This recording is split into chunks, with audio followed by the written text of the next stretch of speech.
So we begin from here. It says this is Ton Ayin Chet Amud Aleph. Amar Rav Menashe bar Tachlifa.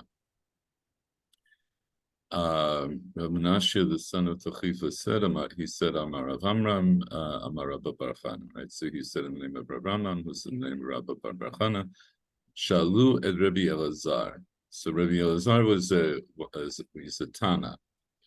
As Rashi says, it's Rabbi Elazar. Rashi explains this is Rabbi Elazar ben Pedat. So not the great Rabbi Elazar. Not Rabbi Eliezer. So there's also a Rabbi Elazar. No, Ben Azariah. It's probably later. Rabbi Elazar ben Azar. Rabbi. Yeah, Rabbi. All right. Anyway, this is a different Rabbi Elazar. There's also Rabbi Elazar who's. Oh, wait a second. Maybe I'm wrong. Rabbi Elazar ben Pedat. I'm sorry. Excuse me a second. I don't want to give misleading information here. Just a second. I might be confusing now which Rabbi Elazar this one is. Just a second. I'll share my screen with you in a second. I can look this up easily. You know, there's a 3-volume book. It was published in the late 19th century called Toldot Tanaim HaAmoraim by a fellow named Heinemann. And that it's an excellent reference. I have it in real, as a hard copy. You can also download it from HebrewBooks.org. And he goes through all of the people that are mentioned in both Talmudim. It's quite a good reference. I didn't look this up there, but we can do a quick look here. Steinsaltz also has a book, but it's not a very big book. Right. I've seen it. It's more limited. So here, I made this mistake. Rabbi Elazar ben Pedat is an Amora Bedora Sheni. Amora. It's an Amora. Who Rabbi Elazar Stam Bigmara. And so, so he was from Eretz Israel. All this is in Eretz Israel because they speak Hebrew, no? Well, they speak Hebrew, and also because he has the title of Rabbi. Rabbi. Yes, Rabbi. He has smicha in Eretz Israel. And I was just about to say there was a Rabbi Elazar who was a contemporary of Rabbi Yochanan. That is this Rabbi Elazar. So that was my mistake. Here, Amora Bedora Sheni, Hu Rabbi Elazar Stam Bigmara. Right now, whenever you see Stam Rabbi Elazar, it's referring to Rabbi Elazar ben Pedat. Bavel Shimesh et Rav Shmuel, right? So he learned under Rav and Shmuel. Alala Eretz Yisrael, Baldot Seir, Adain Lo Haya Nasui. Rabo Amuvak Haya Rabbi Yochanan. Yochar Kach Hafach Liot Rabbi Yochanan Talmid Chaver, right? So we see often actually that it came from Bavel. That there were people who came from Bavel to Eretz Israel. It was not the other way around. It worked in both directions. There were people who went in both. For example, you have also famously you have Rabbi Zera, who sometimes appears in the Gemara as Rab Zera and sometimes as Rabbi Zera. And so Rab Zera was when he was in Bavel. But after he made Aliyah, he got smicha in Eretz Yisrael, and then he was Rabbi Zera. We also have, anyway, that's an interesting thing, that we have stories in both directions, and, when it's only tangentially pertinent to what we're going to discuss today, but it is a little bit pertinent because we're going to discuss a little bit about Dayanim and the status of Dayanim in different places in Bavel as opposed to Eretz Yisrael. We'll mention it. We won't go into it deeply. So we don't have to read through the rest, but it's interesting. He was, yes. Anyway, here. The Chomakom. Oh, this I didn't know. B'chol makom shamru shalchu mitam u Rabbi Elazar. Any place where the Gemara says that they sent from there, shalchu mitam, that's Rabbi Elazar. It means that Rabbi Elazar sent a question or a message or a psak from Eretz Yisrael to Babel. That if it's stam, that was Rabbi Elazar who sent it. Haya ani marod. Nilemi kamosh Rabbi Yochanan karosh yeshiva. Niftar be'ota shana sheniftar Rabbi Yochanan, according to the Igarat Rav Shri Radal. Anyway, he was a very important Rav, Rabbi Elazar ben Padat. And so this is what happens. They asked Rabbi Elazar, Zaken v'yoshev b'yeshiva, tzarich ito reshut lahatir b'chorot, o eino tzarich. So what is this all about? So first, we'll just look quickly at Rashi, and then we'll go into a little bit more detail. So Rashi explains, Zaken v'yoshev b'yeshiva. Yeah. Zaken v'yoshev b'yeshiva. I'm reading the Sanhedrin. Shein chacham matir et bechor biyachid lirot et mumo elim ken natal reshut mina nasi pa'am achat. So a chacham is not allowed to make it permissible to slaughter and eat a bechor as a single person. To see his blemish, unless he took permission from the Nasi one time. And I'll explain this in a moment. We have to explain this a little bit more.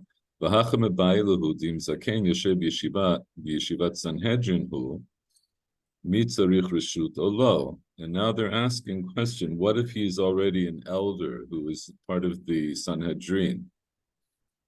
Does he still need to take permission from the Nasi to be matir b'chorot?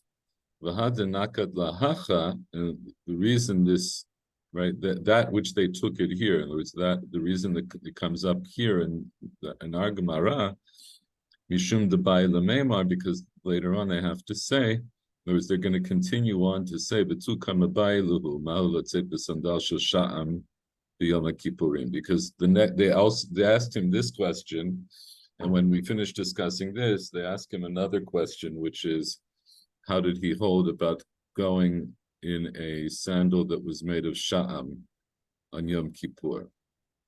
Sha'am, we'll just discuss a little bit later, but nowadays we assume sha'am to be cork. It's not exactly clear what it was, but it was apparently it's either cork or bamboo or I can't remember what the other one was. When I was looking into this, I actually went online onto YouTube to see how they make shoes out of bamboo. There's a great little video that shows you. It's quite interesting. But in any event, that question we'll get to later. So first, before we go on, so I'll just tell you some of this Baal Peh, and then we'll look at some of the sources just in the Rambam. There are two things that we need to know. One of them is regarding a Bechor. So this is a Bechor Behema. So the halacha is that, Midin Torah, that a Bechor Behema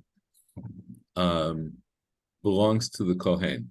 You have to give it to a Kohen. And then the Kohen would then bring that as a Korban Shlamim in the Beit Mikdash, which means that, part of it gets, the Emurim go on the Mizbeach, but the meat is Kadashim Kalim, and you can eat it in Yerushalayim.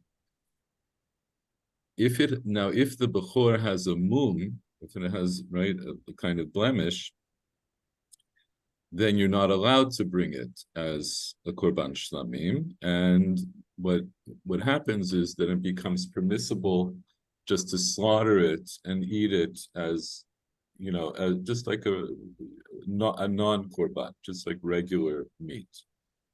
So there are a number of issues to take into account here. One of them is that there's a certain suspicion that Kohanim might see it to their personal benefit if the animal that they have, the bechor that they got, has a mum, because it's much easier to, they get full benefit of the animal and they don't have to bring it to the Beit Mikdash. So there's a suspicion regarding Kohanim declaring whether something has a mum or not. We'll look into that in a moment. But even if it has a mum, you still have to bring it to the Kohen? Yes, it still belongs to the Kohen. Reason? Because you can't do a korban with it. So what? But it's Mamon Kohen. The Torah gave that to the Kohen. It's one of the Matanot Kehuna. And even if you can't bring it as a korban, it still belongs to the Kohen. It's his. It's his to keep. That's the din. But that's the difference, whether if you bring it as a korban or if you don't bring it as a korban. So the din is, okay, so actually at this point, maybe I'll switch over. Let's look at the Rambam a little bit in Hilchot Bechorot. Wait a second.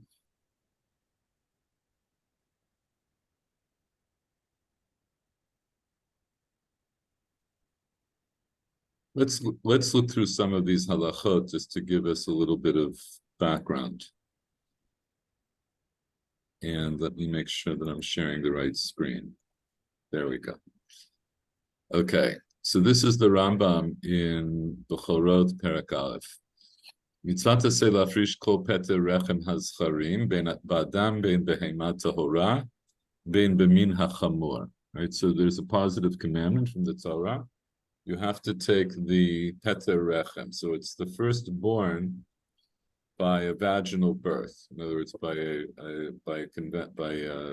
a normal birth, as opposed to a cesarean section. It has to come through the womb as part of the birth, and the mitzvah applies to bechor adam, bechor behemat tahora, or chamor.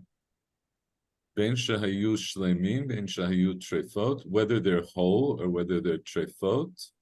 Trefa meaning that it has one of 18 issues, physical issues that Chazal determined, or Chazal had a Masorah, that those things render the animal a trefa.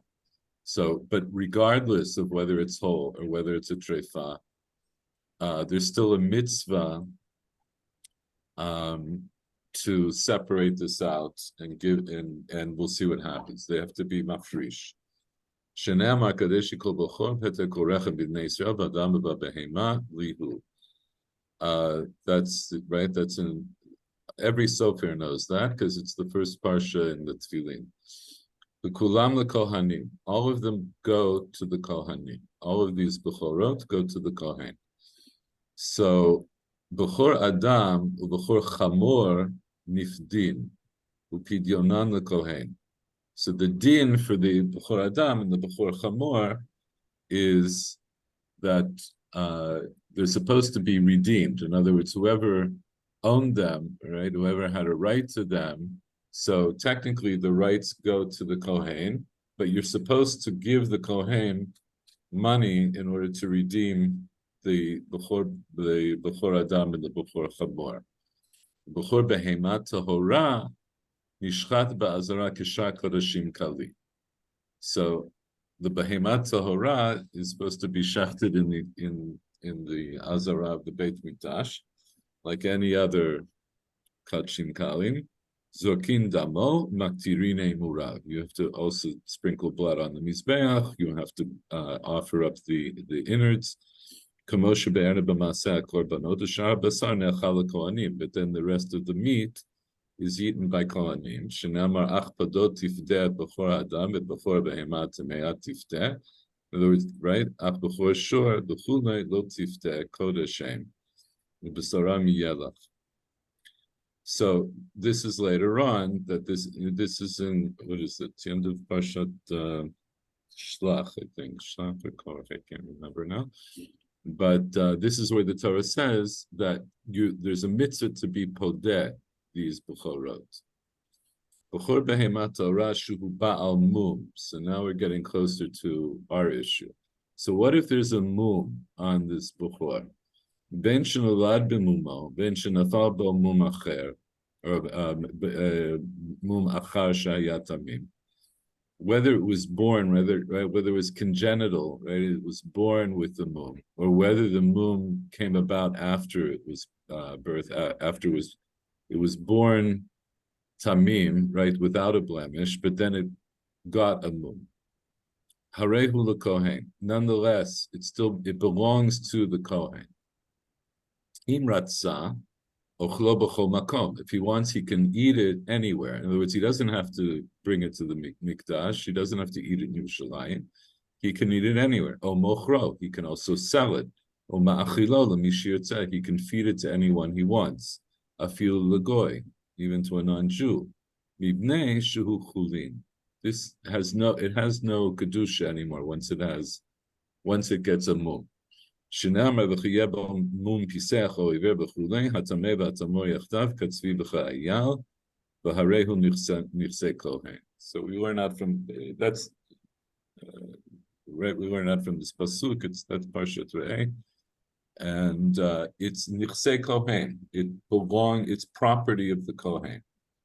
Okay, so we're setting this up. Mitzvah lahakdish b'chor behemat tahora. V'yomar hareze kodesh. So there's a mitzvah that you specifically dedicate the bechor, and you say out loud, "This animal is kodesh." V'imlo hikdisho, shneimar takdish Hashem Elokecha. V'imlo hikdisho hareze mitkadesh me'alav v'kedushato me'rechemi. Even if you don't say it, it still has kedusha. It automatically has kedusha from the womb. Mitzvat bechor behemat tahora noheget ba'aretz u'bechutz la'aretz. A question. If it has kedusha anyways, what's the point of the declaration?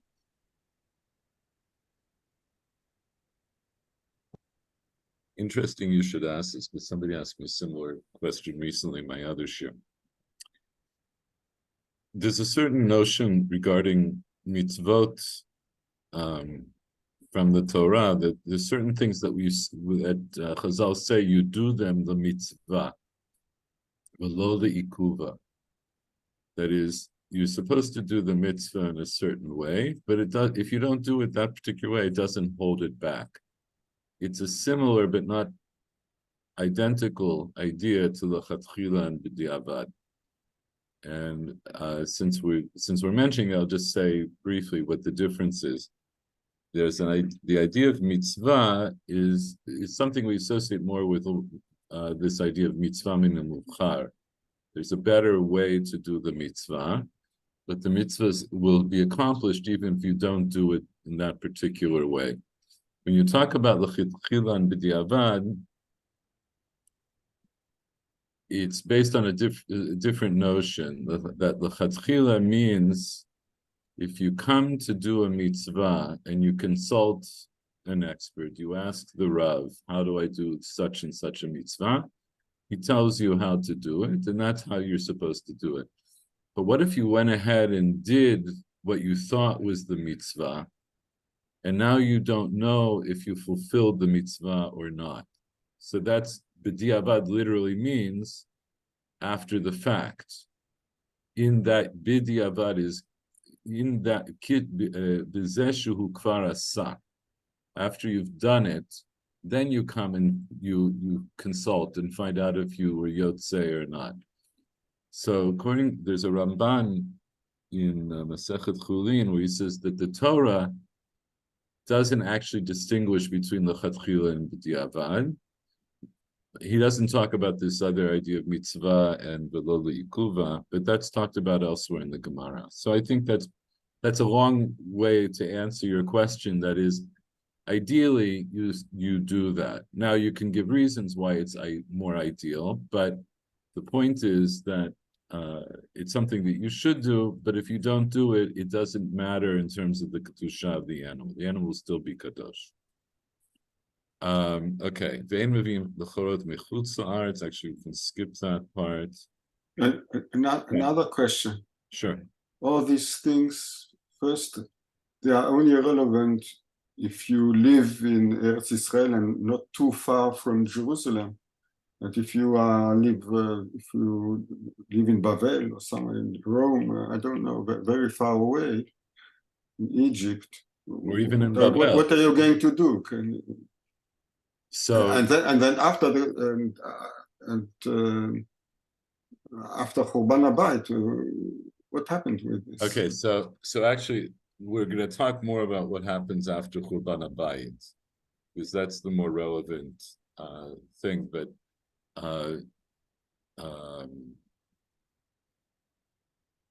here, 1 second. Since you asked, I know that for the people did you have the Shul HaBanim? Yes, did you have Pidyon HaBen? Yes, up to still right. Up to nowadays. Yes. Yes, Ben Ba'aretz, Ben B'chutz Haaretz, and B'ifnei Habayit, Shelo B'ifnei Habayit. Yes, so I actually had to redeem myself. Oh, you were the firstborn. I was the firstborn, yes, and yeah. Okay, yeah. That's an interesting story. Very good. It actually there's an even more interesting component to it. Okay. So, Paul, since you asked, I will do this halacha that I was about to skip, right? Mitzvat bechor behema torah noheget ba'aretz b'chutz la'aretz, ve'ein mevi'in bechorot mechutz la'aretz la'aretz. But you don't bring the bechor from chutz la'aretz la'aretz. Shneamar, ve'achalta yifnei Hashem elekecha masar degancha tiroshcha v'yitzorecha u'bechorot b'karcha v'tzonecha. Mimakom she'ata mevi ma'asar dagan, ata mevi bechor bakar v'tzon. In other words, the Torah puts all of these things together. So it includes ma'aser, and with ma'aser we learned from other places that that's only noheg in Eretz Yisrael. And since it's put together with bechorot, we say that to what end? To tell me that from the place that you bring ma'aser dagan, that's where you bring bechor bakar v'tzon. So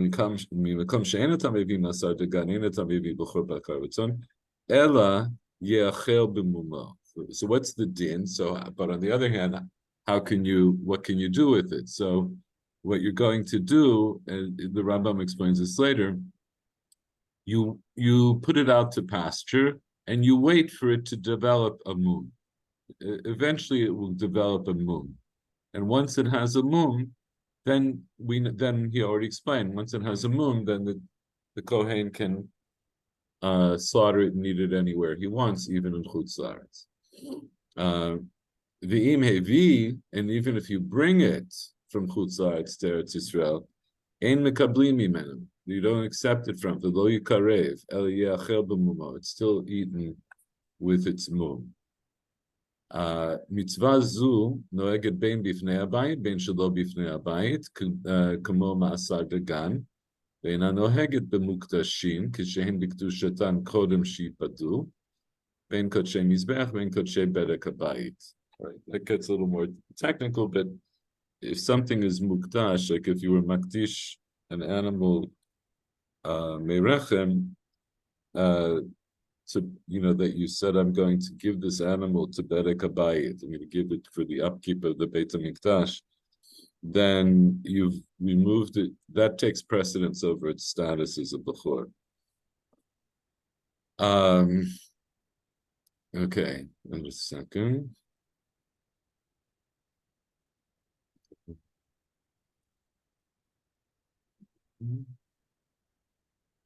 Here he says, so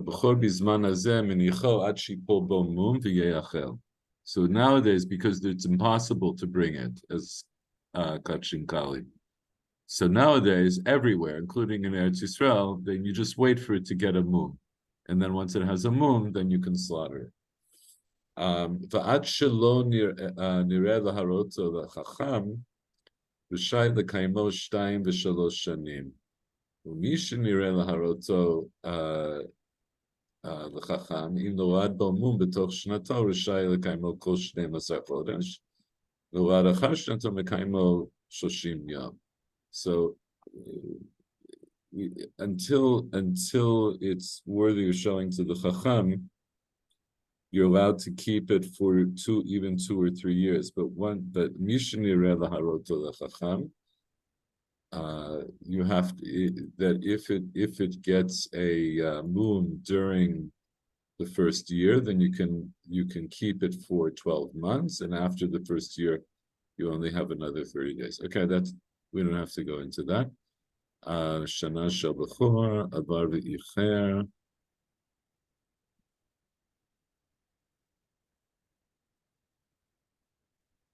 Eino nina de bechor lekohen kishiyivaled. You don't give it to the bechor upon birth. Shein zu gedula lekohen. This is not greatness for the kohen. It's like not kavod. El yitapel bo ba'alav ad sheyagdil ma'at. You raise it until it's a little bit more, mature, and then you give it to the kohen. So then it talks about how long you have to do that. Okay, haya b'chor ba'al mum, v'yamar lo b'toch zman ze teneu li she'ochlenu, o shehaya tamim, v'yamar lo teneu li b'toch zman ze shakrivenu ata harei ze notno lo. Okay.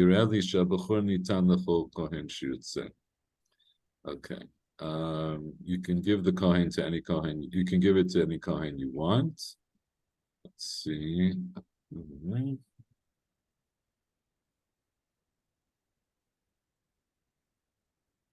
Kohen can sell it. Okay, let's move on. כל המומים הקבועים הפוסלים את הקודשים ונפדין עליהם אם נפל אחד מהם בבכור, הרי זה נשחט עליו בכל מקום. וכבר בארנו אותן המומים בהלכות איסורי מזבח, שהראוי מהן להיות בזכר 7 ו-60. So the Rambam doesn't list the mumim that would allow you to slaughter the bechor and not as a korban. He lists them elsewhere because they also apply to other korbanot. Okay, I think most of the rest of this chapter we can skip.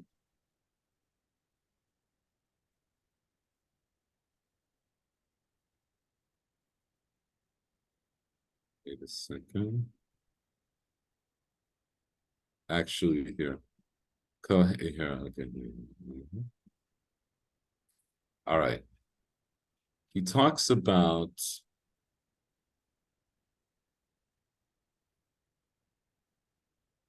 we have to look at some of these things to understand.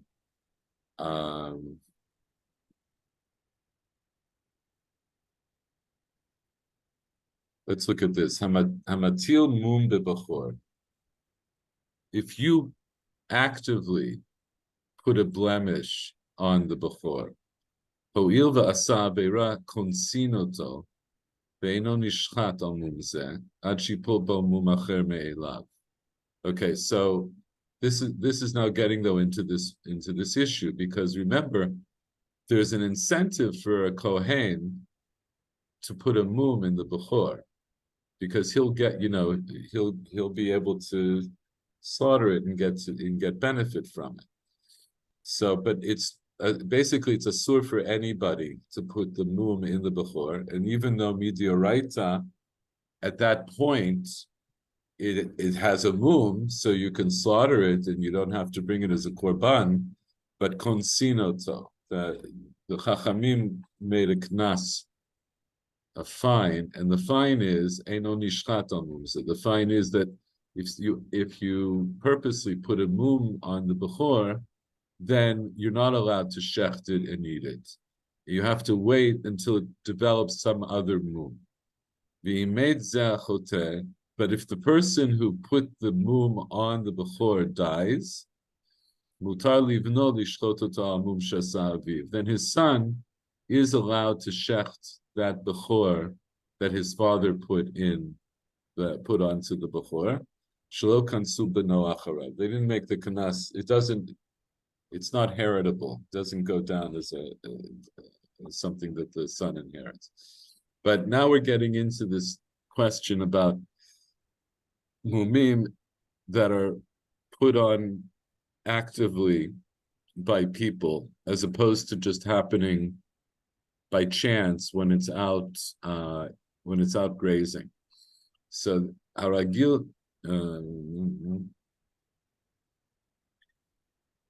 libchor sheyipol bo mum, or hirgil libchor sheyipol bo mum, kagon shenatan dveila ozno ad sheba kerev v'notla b'chatach ozno. In other words, people had different kunsim to try to give the bechor a mum. So they might put a ring of dates, hang it on its nose, and then a dog may want to bite off the dveila, right, the dates, and toch kadei, he'll bite the nose, and then that will be a mum on the animal.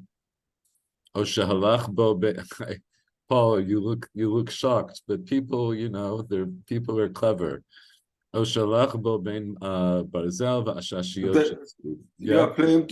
They are playing tricks with halacha. Exactly. So he's going to say, or shalach bo ben barzel v'ashashiyot shel zchukit kadei shetikta yado v'nikta'a.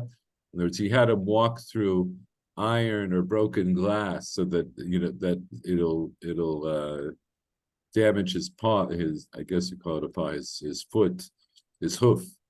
He says to a non-Jew, do such and such, to put a mum in the animal. You're not then that doesn't give you permission to shecht it because of what he said earlier, because there'll be a knas. In other words, so in the first instance, we're talking about putting the mum on yourself. The second one is to try to do it to cause it to have a mum. So they're both, it doesn't matter. Both things will not allow you to shecht it and eat it. Zeh klal, kol mum shenaseh l'da'ato, asur lo lishchot alav. Im nasa shelo l'da'ato, harei zeh shochet alav. So that's the general rule. If the mum was done l'da'ato, in other words, which in this instance, what it means is it's with his knowledge and it's done on purpose. But if it wasn't done with his knowledge, and there's the knowledge of the person who owns it, then you're allowed to shecht it and eat it. Amar ilu nafal b'bchor zem mum hayiti shochto. If some guy is out, he has his ox, which is a bechor, and he just says, if this bechor happens to get a mum, then I would shecht it. That's all he says. The shema hagoy v'yasa bo mum. So the goy gets the hint. He says, "Oh, I raise the shochet alav." Then and the goy puts a mum in it. Then he is allowed to shecht it. Sharei lo nasa b'da'ato. He didn't do it here b'da'ato, and there was in a direct way. It's sort of it's like a Shabbos goy. Exactly. That's exactly the comparison I was going to make. It's like a Shabbos goy. So you can say out loud, knowing that the goy is nearby, and he'll put a mum on it, but you can't tell the goy to do it. So that is okay. All right, we don't have to go through all of these, but what happens today? Today you put a number for each cattle, you in the ear. Oh, because they put. So you know what? I don't know practically exactly how they handle bechorot today, but the halacha is that you basically have to leave them out to graze and until they develop a mum out in the open. And then they have some actually, these are all interesting. I realize as I'm going through them, we don't have to go through them all now in order to understand our sugya, but they're quite interesting. The reason I was going through some of them is because he's going to start talking about skip down here. Eid sheheid mipi eid acher, shemum zen nafal shelo ledat ne'aman. Okay, so let's say somebody presents a bechor, and he says, I'm a witness, I heard from another witness, and that other witness told me that this mum nafal shelo ledat. In other words, it came about in a permissible way. It came about not because somebody purposely put the mum on it. We believe him. In other words, even though it's just one witness, and even if it's a witness who heard from another witness, that we will believe him when he says that this mum is it is the kind of mum that it's permissible to shech the animal about.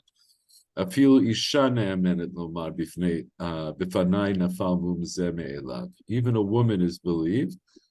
Why do we say even a woman? Because a woman I like the afilu. Yes, well, that's the point. Because a woman in other areas of Eidut, we don't accept the testimony of a woman, right? Not in all, in some areas we do, and in some areas we don't. And this is one of the places that we do.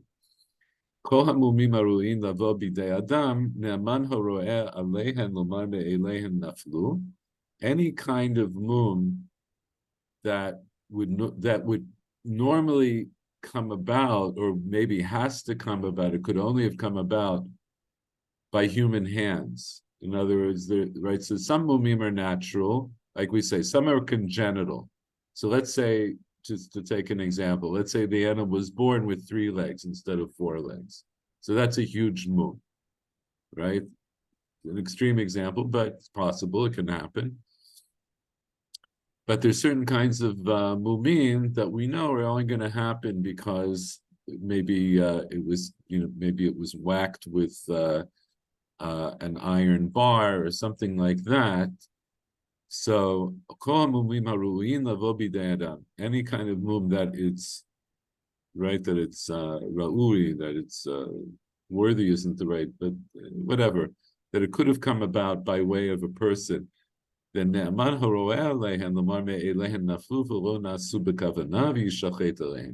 nonetheless, we will believe the shepherd, right? Whoever was hurting the animal, we believe him to say that they happen naturally, even though, in other words, it's a kind of mum that could have been done by a person or could have been natural. So we believe the ro'eh to say that they happen naturally. They didn't happen b'kavana, and you're allowed to shecht on that. But med dvarim amurim. So when do we say that? B'shaya haroeh yisraeli, when the shepherd was a Jew, but not just a Jew, that he was a Yisrael, he wasn't a Kohen. V'abachor biyad Kohen, and the bechor is in the hands of the Kohen. Avimaya haroeh Kohen. What if the roeh himself was a Kohen? V'abachor adayin hu biyad ba'alav Yisraeli. We'll switch it around. The roeh, the one who was taking care of the animal, he himself was a Kohen. It still actually belonged to its owners. It hadn't been given over to the Kohen. Hareza eino ne'aman. Then we don't believe him. We actually suspect that he might have done the mum in order that the owners would give it to him, right? Because he's a Kohen. So remember that, because that will come up again in our Gemara. Kohen she'eid lekohen acher shemum zeh me'elav nafal ne'aman. But what if one Kohen gave testimony, right? He told another Kohen that this mum that's on this bechor happened by itself. In other words, it happened in a natural way. We do believe him. We don't assume that they're trying to take care of each other, that it's just a trick. And now he says, "Shekoha kohanim chashudin hatil mum bivchor kedei la'achlo bachutz." all Kohanim are suspected of putting a mum in a bechor in order that they can eat it b'chutz, where it's outside of Yerushalayim. So therefore, we don't believe them themselves when they're representing themselves. But we do allow his friend to give testimony for him. Because we say also generally that a person doesn't sin for somebody else. It's an interesting psychological observation that Chazal took as it has halachic impact, that we do suspect people of personally being choteh, in this case putting a mum in a bechor, because it will be to their benefit. But we don't suspect that they're going to lie for somebody else's benefit in this case.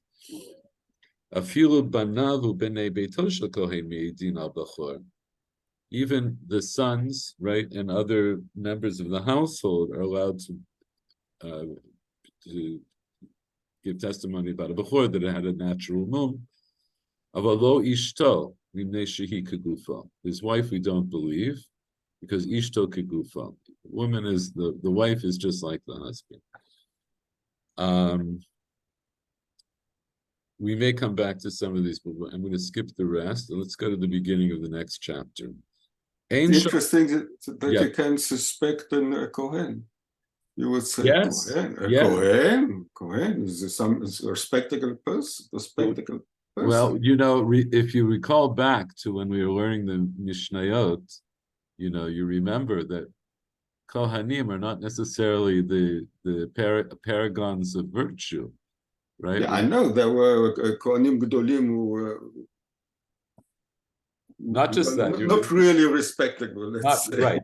Yeah, we talked about it in a few places, but you're right. Yeah. I remember like when they had the running race up the ramp. Okay. Right? That's remember also one pushes the other one. One of them broke a leg, yes. And then one of them broke a leg, and then I showed you the Breita that says that there was also an incident where one Kohen took out a knife and stabbed the other Kohen. So there are other not nice stories about Kohanim at the time of the Mikdash. So we don't necessarily rely on their virtue. So this is the beginning of Perek Shlishi. En shochtin et bechor el al pi mumchesh natan lo hanasi shebe'eretz Yisrael reshut v'yamar lo heter bechorot b'muman. So now this is important for our sugya. You're not allowed to shech a bechor. In other words, you're not allowed to take a bechor that has a mum, that seemingly has a mum, and shecht it, except according to an expert. In other words, before you shecht it, it has to be inspected by an expert to determine if this is a mum for which you're allowed to shech the bechor. Right? And this expert can be also Israel. Yes, absolutely. So he could also some kind of predominance of Israel over a key. I don't know. No, but we learned that a Kohen could also be an expert. It's just that he won't be able to do the inspection for his own bechor. He could do for another Kohen, but but actually that gets into what the Gemara is going to talk about. We'll see that in a moment.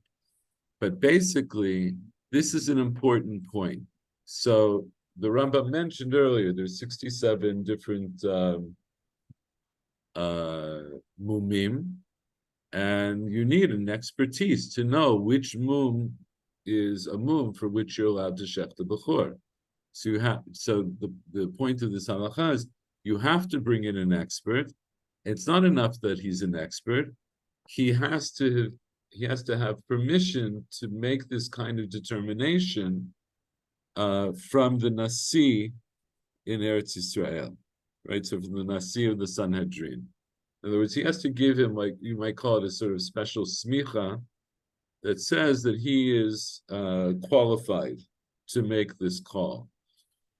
He has to and heter b'chorot, right? He says to him heter b'chorot b'muman. He says that you are qualified to be matir b'chorot when they have a mum. Afil haya mum gadol v'galui l'chol. Even if it was a big mum that everybody could see. Like I said, like for example, what if it had a broken leg? Everybody, even a child, could see that it has a broken leg.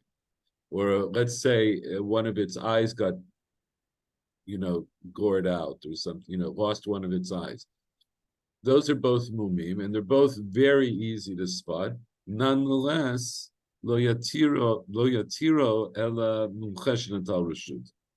You're not allowed to shech that animal unless you have a mumche that declares that it has a mum and that he had permission to make the declaration from the nasi.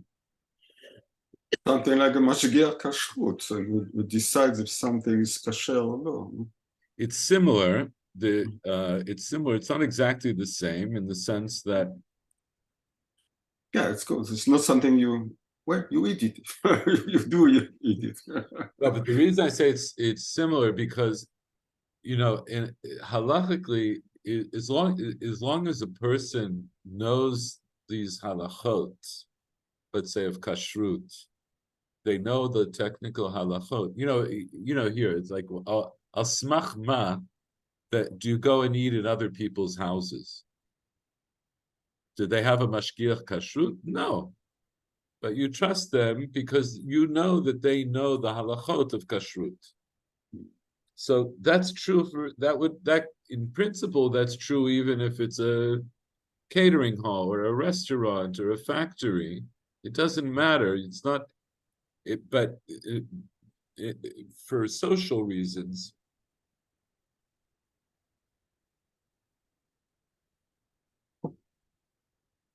this is the way I would put it. For social reasons, in order to give the wider public a sense of trust that the food that you're getting from a restaurant or whatever is kosher, then yes, then we generally want to have a mashgiach who has some kind of smicha and he has some kind of authority. But technically, as long as they know the halachot, it doesn't matter. But by bechor, this is a special halacha. Even if he's a mumche, even if he knows all of the halachot, he still has to have reshut from the nasi.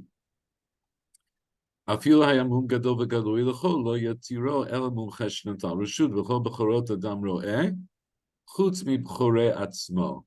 And a person, in other words, a person who would fall into this category of being a mumche, even if he's a mumche that has reshut to make this determination, he can determine a mum on any animal, any bechor, except for his own, if it belongs to him.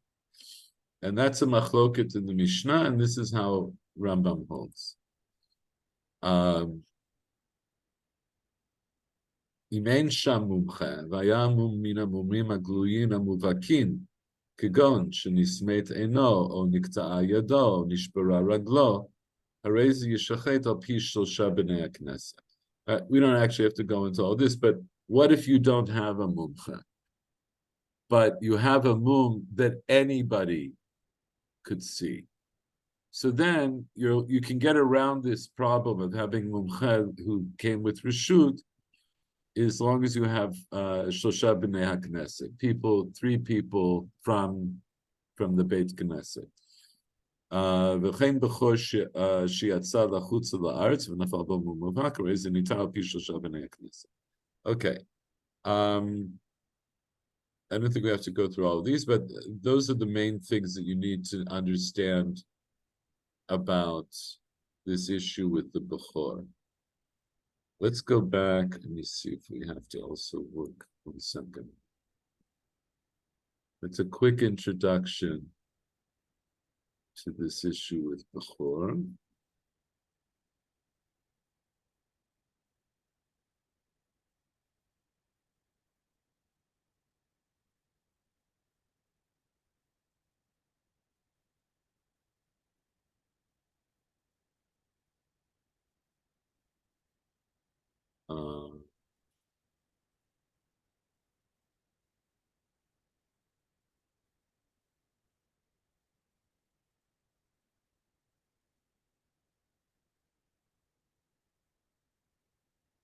Just a moment.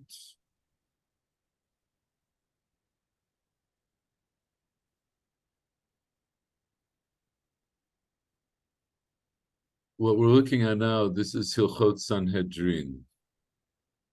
And this talks about smicha generally, when getting smicha. So we won't go through this whole thing, but just a little bit. Echad Beit Din Hagadol, o Sanhedrin Ktana, o Beit Din Shel Shlosha, Tzichin Sheyeh Kol Echad Mehan Samuch, right? Anybody who sits on a proper Beit Din, we'll say, has to have smicha. They have to be samuch. Moshe Rabbeinu samach Yoshua biyad shenemar vayismoch yadav alav vayitzabein. So it began with Moshe giving smicha to Yoshua. V'chein hashivim zkenim Moshe Rabbeinu samchan, etc. This is all very interesting. We're not going to go through the whole thing. But this smicha doesn't come from the Nasi, it comes from No, so this Rabbanim. Yeah, so this is smicha. This is not the specific reshut to be matir b'chorot. This is a smicha that you need to sit on a recognized beit din.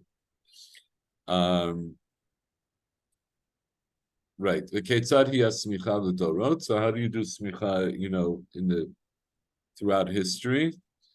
Lo sheyismechu yudan al rosh hazaken. It doesn't mean that you have to actually physically put your hands on him like Moshe did to Yoshua. El shekorim lo Rabbi. You give him a title. You call him Rabbi. V'omrin lo harei ata samuch v'yesh lecha reshut ladun afilu dinei knasot. You have permission now to do dinim, right? To do judgments. Even dinei knasot. The reason he adds dinei knasot is Knasot is it's a special category, right? There's certain things that where the Torah dictates a knas. For example, right, if you steal something and then you come to do shuvah, you have to pay it back twice, right? It's tashlumei kefil. You have to pay back its value. You have to pay back whatever it is, and then also its value. And if you learned about chatzi nezek, they're different things. The idea of the knas in the Torah basically is when you're paying either more or at least in one case less than its actual value. That's considered to be a knas, and there are certain knasot that are dictated by the Torah, and the Rabbanan held you're only allowed to judge knasot in Eretz Yisrael. You have to have a beit din that's samuch Eretz Yisrael, and you're only allowed to do that kind of din in Eretz Yisrael. Those are knasot. Okay, אין סומכים זקנים בחוץ לארץ, ואף על פי שאלו הסומכים נסמכו בארץ. We don't do smicha for zkenim, for elders who would sit on, like the Sanhedrin in Chutz La'aretz, even if the people who are giving them smicha themselves have smicha from Eretz Yisrael. Afil hayu asomchim be'aretz v'nismach b'chutz la'aretz. Ein somchim. Ve'en tzarich lomar im hayu somchim b'chutz la'aretz v'nismachim ba'aretz. Okay. That's a little bit relevant. We don't have to go through all of these, but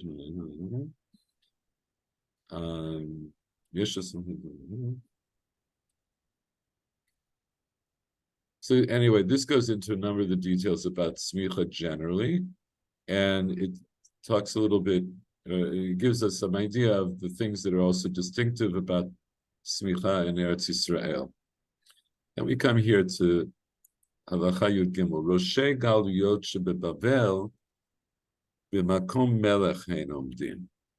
So the Reish Galuta, right, the people who had this title of being Rosh Galut in Bavel, they stand in the place of a king, right? Because in order to be a Reish Galuta, you had to be a descendant in the line of David. V'yesh lahem lirodot et Yisrael b'chol makom. They have within their power to subjugate Israel, in other words, Jews in any place, even outside of Eretz Israel, obviously. And to bring them to court for judgment, whether they want to or not. In other words, they have the power to compel judgment.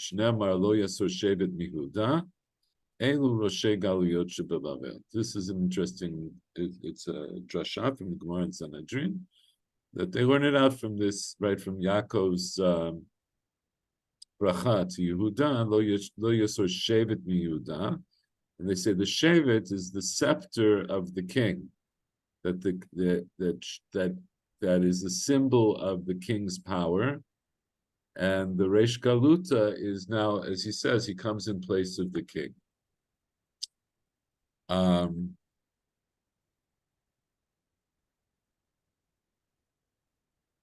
Okay, let's leave that for now. If we need to, we'll come back to it later. So now, with this introduction, now we can start to understand a little bit better the our Gemara.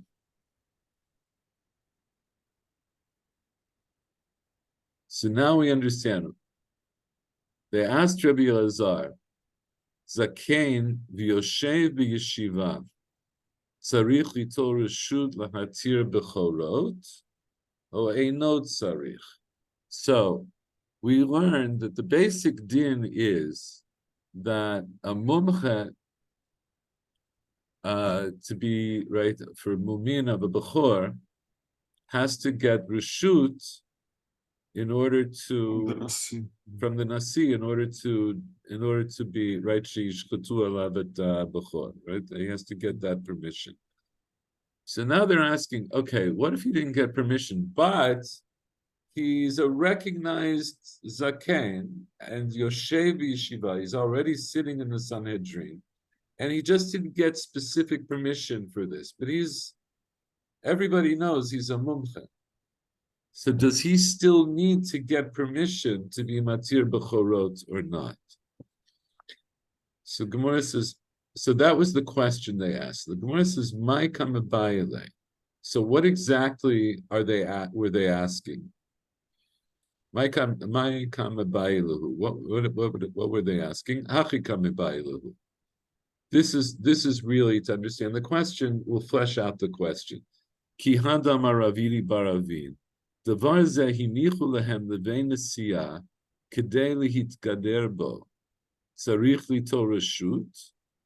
Odilma kevan dezaken v'yoshev yeshiva ein tzarich. So this is fleshing out a little bit more of what I just explained to you. And how did I know it? Because I already learned this again. But this, in order to understand the question, you're just they're elucidating the question more specifically.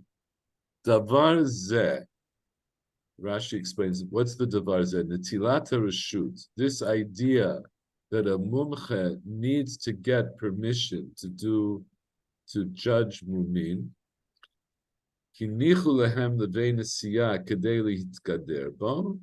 Is this something that was given to the house of the Nasi lihitgader bo? Like Rashi says, in order to show his greatness, in words to show that only he has this power. Sarich litol reshut.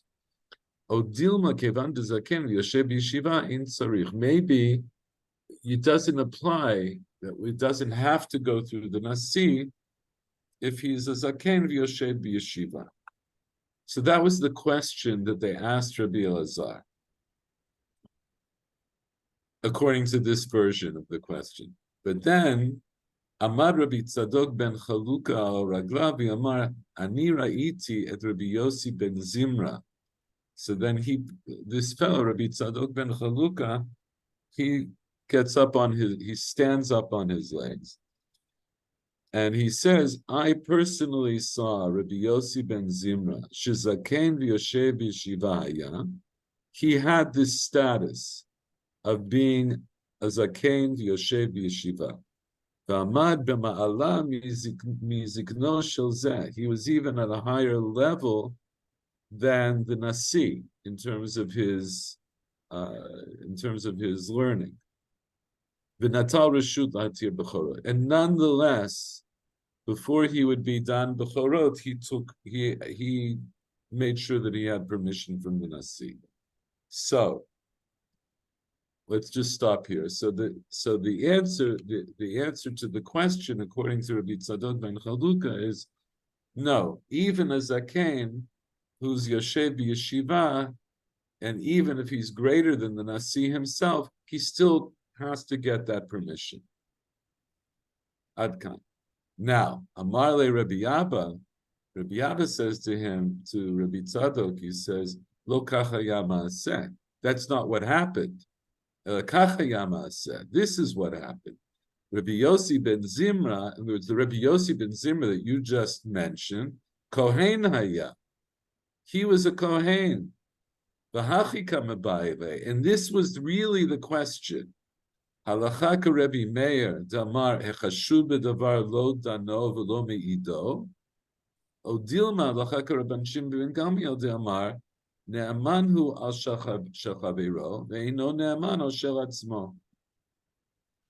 The real question was it's not this whole question about whether any person can be who's a mumcha the b'chorot has to take reshut from the Nasi or not. It was actually specific. It was very specific to this case of Rabbi Yossi ben Zimra, because he was a zaken, but he was also a kohen. So remember, kohen, not so clear, right? That a kohen would be allowed to do this job. And do we say halacha is like Rabbi Meir? And what did Rabbi Meir say? This is a Mishnah in B'chorot. Hechashud b'davar, anybody who himself is suspected of something, lo dano v'lo meido. He's not allowed to judge it, and he's not allowed to testify about it. So what does that mean? Rabbi Yossi ben Zimra is a kohen. So maybe halacha is like Rabbi Meir. And now, because he's chashud b'davar, he can't judge it at all, and he can't testify about it at all. Maybe halacha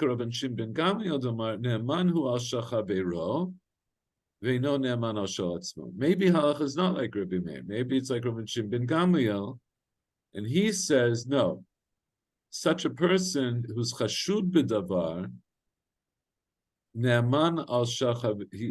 We believe him if he testifies about his friend, or in this case, let's say the bechor of a friend.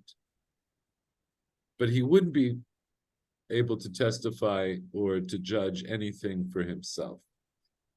Pashatle halacha ka Rabbi Shimon ben Gamliel. So they answered halacha is like Rabbi Shimon ben Gamliel. Okay. I think 2 are down now. So here, you know what? Just to finish off, let's just read this Rashi, and I think then we'll call it a night. So this is right. Amar Rabbi Tzadok ben Chalukah al Raglav, and he said, I saw Rabbi Yossi ben Zimra, he was a zaken v'yoshev b'yeshiva. V'amad b'ma'ala mizikno shel zeh. Rashi says, b'ma'ala mizikno shel zeh lifnei zkeno shel nasi zeh sheb'doreinu. He stood before the zaken of the Nasi in our. And he was higher than the zaken of the Nasi of our generation. Kohanim chashud, and then Rashi now explains the background that we saw from the Rambam. Kohanim chashudim al mumei b'chor lahatir et ha'isur va'af lahatir bo mum. Kohanim are suspected regarding mum of b'chor that we're afraid that they will be matir something that's actually not permitted for them to be matir about the bechor. We even suspect that they might put a mum on the bechor himself. The fish a bechor bizmanazein lo takanel elim ken yesh bo mum, because the bechor in our day and age has no heter except if it has a moon. And the Kohen himself has to take care of it once it's given to him to watch and to feed. And Rabbi Meir, the Rabbi Shimon ben Gamli, Masechet Bechorot. This machloka between Rabbi Meir and Rabbi Shimon ben Gamli is and Rabbi Shimon ben Gamli is in Masechet Bechorot, and that's what it is. So this is a digression, but we all learned something a little bit today about Bechorot and about Smicha. So I thought it was worthwhile. Next week, we'll do the next question that they asked Rabbi Elazar. And then it comes back to our questions of Yom Kippur. So that's it. Unless there are any other questions or comments. No. Okay. So God willing, next week we'll meet at 8:30. I don't have to go out of town next week. Have a good night. All right, good night. Thank you. יישר כוח, יישר כוח, תודה. Bye-bye. Bye-bye.